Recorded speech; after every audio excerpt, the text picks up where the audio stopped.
Hey, this is Brad with 40 Tech. Today we're on a Ford Explorer. We're going to show you how easy it is to put in one of our 30-minute max idle eliminators so that you don't have to go into the menu and turn it off every single time you get in the vehicle. Let's get started.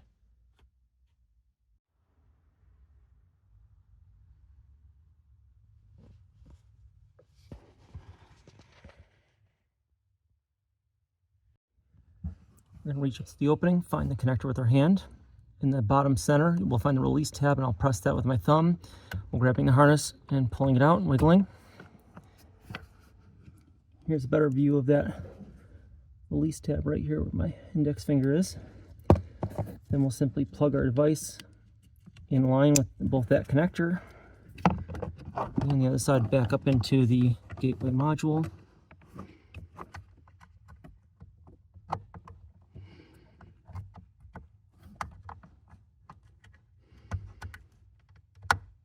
Now the install is complete. Now that the install is complete, we'll go into Settings, Vehicle, and turn off 30-minute max idle. Now each time we get in the vehicle, it'll simply remember whatever state we left it in. So in this case, if we turn the ignition off and turn it back on, you'll see it automatically reapplies the 30-minute max idle off setting. If we go ahead and turn it on and then cycle the ignition, you'll see it remembers that state as well. Now you see how easy it is to pop in our 30-minute max idle eliminator from 40 Tech. I'm Brad. Thanks for checking out our video.